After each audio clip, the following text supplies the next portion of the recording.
A man borrows rupees 2550 to be paid back with compound interest at the rate of 4% per annum by the end of 2 years in 2 equal yearly installment. ஓகேவா? So இப்போ என்ன கொடுத்துருக்காங்க அப்படின்னா, ஒரு man வந்துட்டு இவ்வளோ வந்துட்டு வாங்குறாரு. ஓகேவா? ஸோ அப்போ வந்துட்டு இதை வந்து எப்படி கொடுக்குறாரு அப்படின்னா 2 இன்ஸ்டால்மெண்ட்டாக கொடுக்குறாரு. ஸோ இதான் principal amount.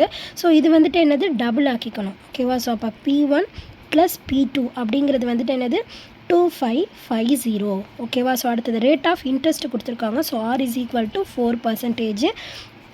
N is equal to at the end of 2 years in 2 equal yearly installment. இதில் வந்துட்டு என்ன சொல்கிறாங்க, 2 வருஷத்துக்கு அப்புறம் கொடுக்குறாங்க 2 equal yearly installment. வருஷம் 1 வருஷம் 2 வருஷம் அந்த மாதிரி வருஷத்துக்கு ஒரு இது.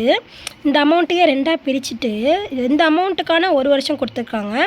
இதில் பாக்கி பாதி அமௌண்ட்டுக்கான 2 வருஷத்துக்கான இதை வந்துட்டு கொடுத்துருக்காங்க. ஓகேவா? ஸோ அந்த மாதிரி தான் பிரித்து கொடுத்துருக்காங்க. சொல்கிறது புரியுதில்ல? ஸோ அப்போ புரியலன்னா கவனிச்சிக்கோங்க, நல்லா புரியும். ஸோ அப்போ இது புரியுதா? ஸோ இது வந்துட்டு என்னது, ஒரு மேன் வந்துட்டு வாங்குறாரு, இவ்வளோ பிரின்சிபல் அமௌண்ட் வந்துட்டு வாங்குறாரு. ஸோ வாங்குறப்ப வந்துட்டு எப்படி வாங்குறாரு, 2 வருஷமாக அதை பிரிச்சுக்கிறாரு. ஓகேவா? ஸோ 1 வருஷத்துக்கான இன்ஸ்டால்மெண்ட் பாதி கொடுக்குறாரு, இன்னொரு வருஷத்துக்கான இன்ஸ்டால்மெண்ட் பாதி கொடுக்குறாரு. ஓகேவா? ஸோ அப்போ ஃபஸ்ட்டு வந்துட்டு காம்பவுண்ட் இன்ட்ரெஸ்ட் இதுக்கான கேட்டிருக்காங்க.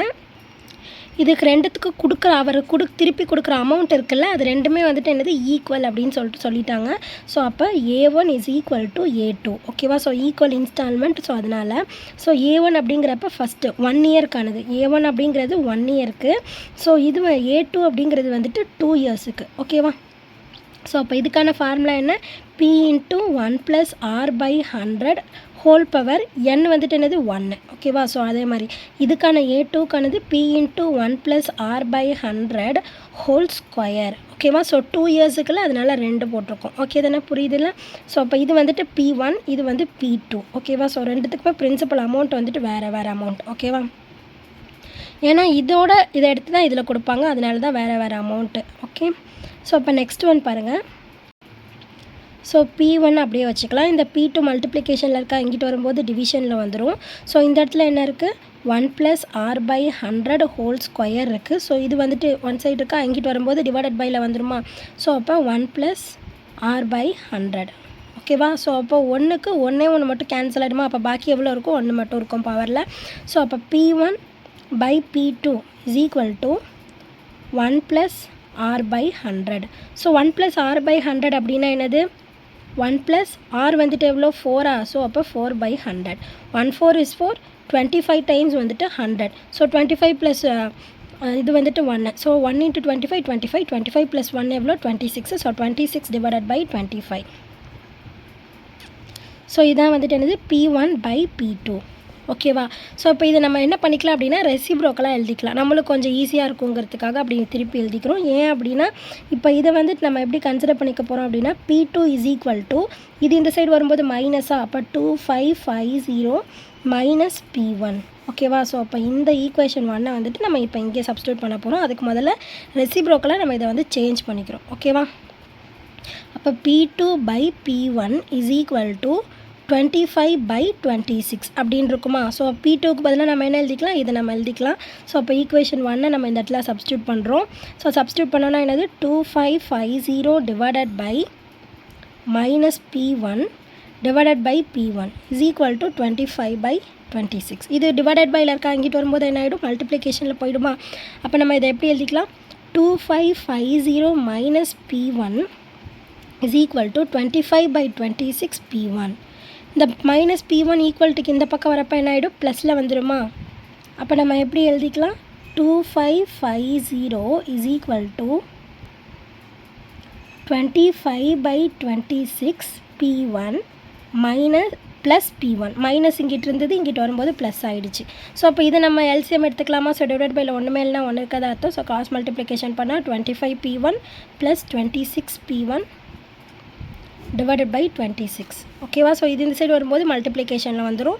ஸோ அப்போ இது ரெண்டுத்தையும் நம்ம ஆட் பண்ணிக்கலாம். ஆட் பண்ணோம் அப்படின்னா நம்மளுக்கு என்ன வருது, 51 வருது. 51P1 divided by 26, 2550. ஓகேவா? ஸோ அப்போ இது வந்துட்டு அப்படியே இங்கிட்டு வரும்போது ரெசிப்ரோக்கலாக சேஞ்ச் ஆகிடுமா. அப்போ நம்ம எப்படி எழுதலாம், 2550 into 26 divided by 51 equal to P1. ஓகேவா? ஸோ அப்போ 1 டைம்ஸு இது வந்து எத்தனை டைம்ஸ் வரும் 50 டைம்ஸ் வரும். ஸோ அப்போ இது ரெண்டுத்தையும் நம்ம மல்டிப்ளை பண்ணோம் அப்படின்னா P1 இஸ் ஈக்குவல் டு நம்மளுக்கு எவ்வளோ கிடைக்கிது 1300 அப்படின்னு சொல்லிட்டு கிடைக்கிது. ஓகேவா? ஸோ அப்போ P1 கிடச்சிருக்கு. ஸோ அப்போ P1 அப்படிங்கிறப்ப நம்மளுக்கு பாருங்களேன். ஸோ அப்போ P1 அமௌண்ட்டுக்கான இந்த ஃபார்முலா இருக்குல்ல, இதை வச்சு நம்ம கண்டுபிடிச்சிடலாமா எவ்வளோ அமௌண்ட் அப்படின்னு சொல்லிட்டு. ஏன் அப்படின்னா இந்த அமௌண்ட்டும் ஈக்குவல். நம்ம P2 கண்டுபிடிச்சி இதில் சப்ஸ்டியூட் பண்ணலாம். அப்படி இல்லை அப்படின்னா P1 கண்டுபிடிச்சி இதில் சப்ஸ்டியூட் பண்ணலாம். ஓகேவா? ஸோ ஒரு அமௌண்ட் கண்டுபிடிச்சாலே ரெண்டு அமௌண்ட்டுமே வந்துட்டு அதே தான் அப்படின்னு சொல்லிட்டு நம்ம கண்டுபிடிச்சிடலாம். ஸோ அப்போ amount is equal to formula என்ன P1 × 1 + R/100. ஸோ P1 எவ்வளோ 1300. ஸோ இது பண்ணோம் அப்படின்னா R வந்துட்டு எவ்வளோ 1 + 4/100. ஸோ 25 1/25. ஸோ கிராஸ் மல்டிப்ளிகேஷன் பண்ணோம் அப்படின்னா 26/25 அப்படின்னு வருமா. 1300 × 26 / 25. ஸோ அப்போ இதை கேன்சல் பண்ணுவோமா. 5 டேபிளில் கேன்சல் பண்ணோம் அப்படின்னா 5 5s are 25, 2 5s are 10, 260 வருது.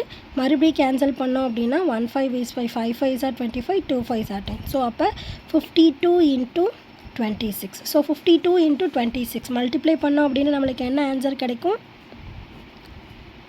2 6 are 12, 2 balance 1, 5 6 are 30, 31, 2 2s are 4, 5 2s are 10. அப்போ நம்மளுக்கு ஆன்சர் எவ்வளோ கிடைக்குது 1352 அப்படிங்கிறது தான் ஒரு இன்ஸ்டால்மெண்ட். அப்போ அதே தான் வந்துட்டு என்னது ரெண்டாவது இன்ஸ்டால்மெண்ட்டும். ஓகேவா? ஸோ ரெண்டு இன்ஸ்டால்மெண்ட்டுமே ஈக்குவல் தானே. ஸோ அதனால் இது வந்துட்டு 1352னா இதுவும் 1352 தான். ஓகேவா? ஸோ இப்போ நீங்கள் P2 கண்டுபிடிக்கிறீங்க. இதுலேயே வந்துட்டு இது ஓகே சம் முடிஞ்சிருச்சு இப்போது. ஸோ இப்போ நான் வந்துட்டு இன்னொரு பாசிபிள் மெத்தட் என்ன அப்படிங்கிறதையும் சொல்கிறேன். ஸோ இப்போ நீங்கள் இதை வச்சுட்டு P2 இந்த சைடு கொண்டு போய் கண்டுபிடிக்கிறீங்க அப்படின்னா இதே ஸ்டெப்ஸ் தான் வரும். ஆனால் இந்த இடத்துல என்னது P1க்கு பதிலாக இதை ரெசிப்ரோக்கலாக சேஞ்ச் பண்ணாமல் P2வில் அப்படியே போட்டு நம்ம கண்டுபிடிக்க ஆரம்பிச்சிடுவோம். ஓகேவா? ஸோ P1லேயே தான் போடுவோம். அதனால் இது வந்துட்டு இந்த சைடு ரெசிப்ரோக்கல் அப்படியே மாறி போகும். இதுக்கான ஆன்சர் என்ன கிடைக்கும் அப்படின்னா 1250 அப்படின்னு சொல்லிட்டு கிடைக்கும். அந்த 1250 அப்படிங்கிறது P2. ஓகேவா? அதை போட்டிங்க அப்படின்னா 2 டைம் போடுவோம். இதையே 26/25 2 டைம்ஸ் வரும். அதாவது 1250 × 26/25 × 26/25. ஓகேவா? ஸோ இதெல்லாத்தையும் போட்டிங்க அப்படின்னா உங்களுக்கு என்ன ஆன்சர் கிடைக்கும் சால்வ் பண்ணோம் அப்படின்னா 1352 அப்படின்னு சொல்லிட்டு ஆன்சர் கிடைக்கும். ஓகேவா? ஸோ நீங்கள் P1 போட்டாலும் ஆன்சர் கரெக்டாக கிடைக்கும், P2க்கு போட்டாலும் ஆன்சர் கரெக்டாக தான் கிடைக்கும். ஸோ புரிஞ்சுது அந்த சம் எப்படி போட்டிருக்கோம் அப்படின்னு சொல்லிட்டு. ஸோ இதே சமயம் நான் ஆல்ரெடி போட்டிருக்கேன். ஸோ அது வந்து தனித்தனியாக போட்டிருக்கேன். அது உங்கள் யாருக்கும் புரியல அப்படின்னு சொல்லிட்டு சொல்லியிருந்தீங்க. அதனால தான் இந்த சம்மை வந்துட்டு போட்டிருக்கேன். ஸோ இது புரியுதா அப்படின்னு சொல்லிட்டு பாருங்கள். புரிஞ்சதுன்னா லைக் பண்ணுங்கள், புரியலன்னா என்ன புரியல அப்படின்னு சொல்லிட்டு கமெண்ட் பண்ணுங்கள். அந்த ஸ்டெப்பை மட்டும் தனியாக டெலகிராமில் ஷேர் பண்ணுறேன். தேங்க்யூ.